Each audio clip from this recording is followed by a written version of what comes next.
Bonjour. Aujourd'hui, on va plonger dans un texte assez court, mais vraiment explosif. Oui, un texte qui a durablement secoué la pensée politique. Il s'agit de La notion de politique de Carl Schmitt dans son édition de 1932.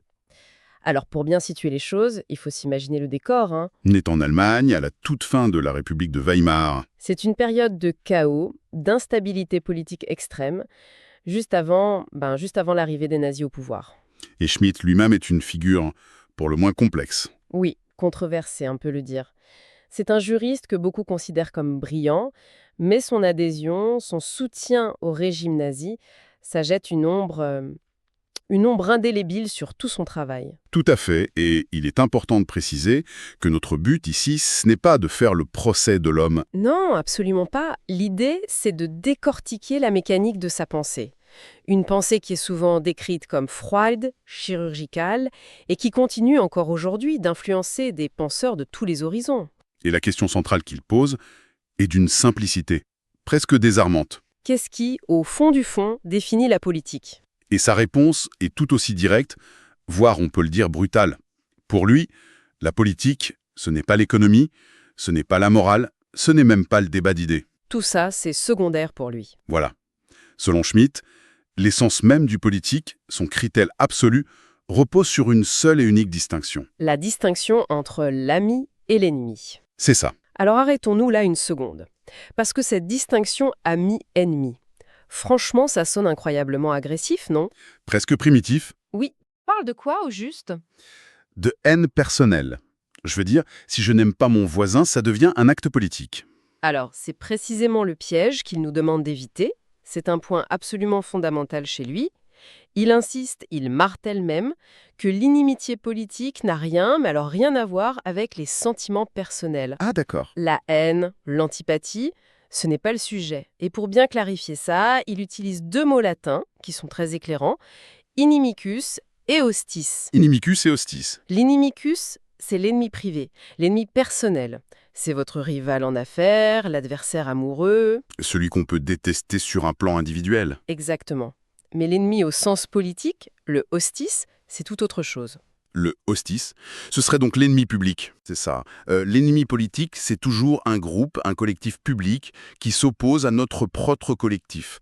Ce n'est pas un individu, c'est une figure, comme il dit. On n'a pas besoin de le haïr personnellement. C'est juste l'autre. C'est l'autre, l'étranger, celui dont l'existence même, en tant que groupe, pose la question d'un conflit potentiel. Il a un exemple fascinant pour illustrer ça. Ah oui.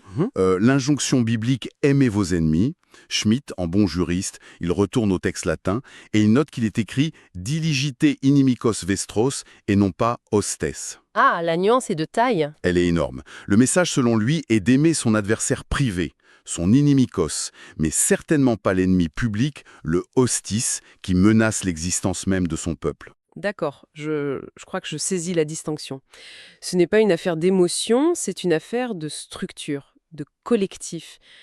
Mais alors, si ce n'est pas la guerre elle-même, qu'est-ce qui active cette distinction? C'est la simple possibilité du combat qui rend une situation politique? C'est exactement ça. Vous mettez le doigt sur le cœur de son raisonnement.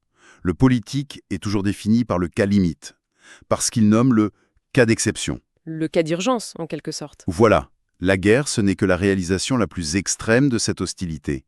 Mais c'est la possibilité réelle, concrète, permanente de la guerre qui donne à la vie humaine son caractère politique. Même en temps de paix. Surtout en temps de paix. Cette possibilité reste à l'horizon et c'est elle qui structure toutes les décisions importantes.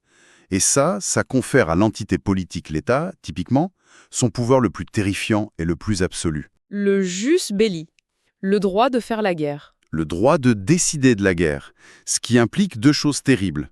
Premièrement, le droit d'exiger de ses propres citoyens qu'ils soient prêts à mourir. Et deuxièmement, j'imagine, le droit de tuer. Le droit de tuer les membres du groupe qu'on a désigné comme ennemis. Pour Schmitt, une communauté qui renonce à ça, à ce droit de vie et de mort, qui n'est plus capable de faire cette distinction, Elle cesse d'être politique. purement et simplement. Elle peut devenir une société culturelle, une communauté économique, ce qu'on veut, mais elle perd son essence politique. D'accord, alors là, si le politique, c'est ça, c'est cette capacité à désigner l'ennemi, à décider de la mort, Ça percute de plein fouet quasiment tout ce que nos sociétés modernes et libérales essayent de construire. Comment est-ce que Schmitt gère cette contradiction? Ah mais il ne la gère pas, il l'attaque de front.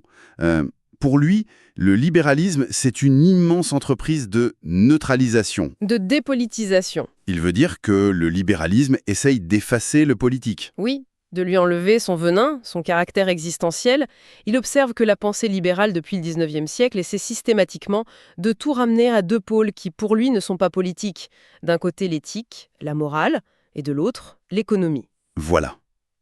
Et comment ça se manifeste concrètement, cette neutralisation au quotidien? Dans cette vision du monde, la figure de l'ennemi est transformée, elle est adoucie. Sur le plan économique, le hostis, l'ennemi, il ne disparaît pas. Il devient un concurrent, La lutte pour la survie est remplacée par la compétition sur un marché. c'est ça. Et sur le plan intellectuel, moral, l'ennemi devient un simple contradicteur dans un débat. La confrontation à mort est remplacée par la discussion perpétuelle, la négociation, le compromis.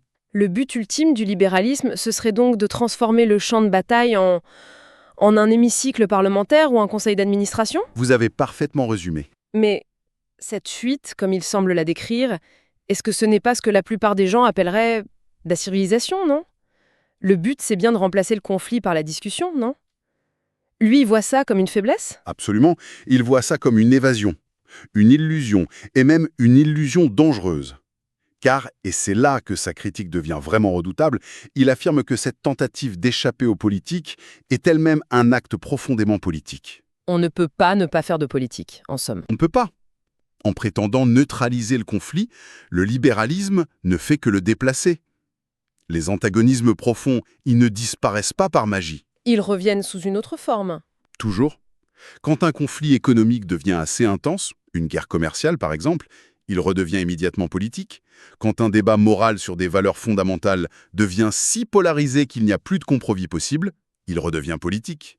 Le politique ne peut pas être éliminé, il peut seulement être occulté. Et pour Schmitt, un ennemi qu'on refuse de nommer, c'est encore plus dangereux. Ça m'amène à une autre idée qui est vraiment au cœur de la pensée moderne et que Schmitt doit logiquement détester. Je pense voir où vous voulez en venir. L'appel à des concepts universels, comme l'humanité. N'est-ce pas le but ultime de la vision libérale? Unir tout le monde sous cette bannière pour, justement, éliminer la notion même d'ennemi. Et c'est là qu'il voit le danger le plus mortel. Sa logique est implacable. Il dit « L'humanité en tant que concept global ne peut pas avoir d'ennemi. » Logique.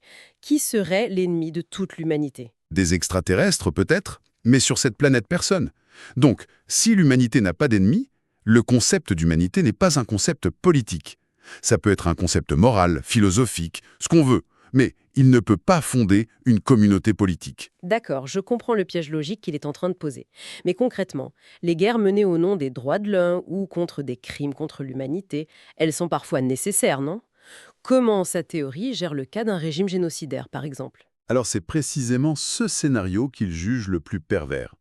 Quand un État ou une coalition d'États prétend faire la guerre au nom de l'humanité, il ne mène pas une guerre politique classique entre deux ennemis qui se reconnaissent une certaine légitimité mutuelle. Il fait quelque chose de bien plus grave. Beaucoup plus grave. Il nie la qualité même d'être humain à son adversaire. L'ennemi n'est plus un hostis, un adversaire qu'on combat, il devient un hors-la-loi de l'humanité, un monstre, un parasite qu'il faut non seulement battre, mais anéantir. Parce qu'en s'appropriant le monopole de l'humanité, on déshumanise totalement l'autre. Totalement. Et du coup, ces guerres, menées sous la bannière de la morale universelle, deviennent selon lui les guerres les plus absolues et les plus inhumaines. Parce qu'elle vise à l'éradication. Exactement. Et non plus à la simple défaite d'un adversaire politique. Il y a une phrase de Proudhon qu'il aime beaucoup citer, en la modifiant un peu. Laquelle? Quiconque dit humanité veut tromper. Pour lui, c'est l'arme rhétorique ultime pour justifier les pires atrocités. Donc, si on creuse encore un peu, au fond de tout ça, il y a une vision très très sombre de la nature humaine, n'est-ce pas? Pour construire une théorie pareille, il faut partir du principe que l'humain est fondamentalement problématique. C'est exactement ça. Il parle d'une profession de foi anthropologique.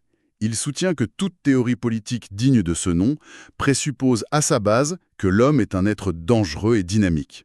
Et non pas un être bon par nature et sans problème. Voilà, les théories qui postulent la bonté fondamentale de l'homme, comme le libéralisme optimiste ou l'anarchisme, elles ne peuvent tout simplement pas penser le politique. Parce qu'elle nie la source même du conflit. C'est ça. Si tout le monde est bon, il n'y a pas d'antagonisme réel, donc pas d'ennemis, et donc pas de politique. Le philosophe Léo Strauss, qui a beaucoup commenté Schmitt, il fait un parallèle avec Hobbes. Hobbes voyait l'état de nature comme une guerre de tous contre tous. C'est la même chose chez Schmitt. C'est une comparaison très juste, mais avec une nuance qui est capitale. Pour Hobbes, cet état de nature, cette guerre de tous contre tous, est un cauchemar absolu. Qu'il faut surmonter. Oui, il faut en sortir à tout prix. La création de l'État, du Léviathan, ça a pour but de mettre fin à cette guerre à l'intérieur de la société, d'imposer la paix civile. Et Schmitt est d'accord avec ça. Sur ce point, oui. Mais là où il va plus loin, c'est qu'il affirme que cet état de nature, en fait, il ne disparaît jamais vraiment. Il est simplement repoussé aux frontières. La guerre de tous contre tous cesse entre les individus d'une même nation. Mais elle demeure l'état permanent entre les nations, entre les entités politiques. Voilà. Le politique, pour lui, c'est la gestion de cette guerre potentielle permanente aux frontières du groupe. Attendez, donc pour lui, un monde en paix totale, un monde vraiment mondialisé, unifié, ce serait un monde qui n'existe tout simplement pas. Au pire, un monde qui aurait perdu quelque chose d'essentiel. Il va même plus loin, et c'est une idée assez radicale, et même, on peut le dire, un peu dérangeante. Il se pose la question, et si le politique disparaissait vraiment, s'il n'y avait plus d'ennemis à désigner? Et alors? Pour Schmitt, un monde définitivement pacifié, dépolitisé, ce serait un monde sans aucun sérieux. Sans sérieux, ouais. Qu'est-ce que ça peut bien vouloir dire? Il imagine un monde où il n'y aurait plus que de la culture, de la civilisation, de l'économie, de la morale, du droit, de l'art, du divertissement. Le mot-clé ici, c'est divertissement. Ah, S'il n'y a plus de cause pour laquelle un groupe est prêt à sacrifier sa vie, si la possibilité de la lutte existentielle disparaît, alors la vie humaine perd sa tension tragique. son sérieux. C'est la possibilité de mourir pour une idée, pour un collectif qui donnerait son poids à l'existence. C'est sa thèse. Sans cette possibilité, tout devient relatif. Tout devient un jeu, un spectacle. Le politique, c'est ce qui nous arrache à cette légèreté et nous confronte à la possibilité de notre propre fin. C'est ce qui garantit que la vie n'est pas qu'un simple divertissement. En résumé, la pensée de Carl Schmitt est aussi glaciale que puissante. Pour lui, le politique se définit à sa racine par la possibilité du conflit, par cette distinction ami-ennemi. C'est le critère et rien d'autre. Et nos sociétés modernes, avec leur projet libéral, tentent de masquer cette réalité, de la neutraliser, en la transformant en compétition économique ou en débat moral. Une tentative vouée à l'échec, selon lui.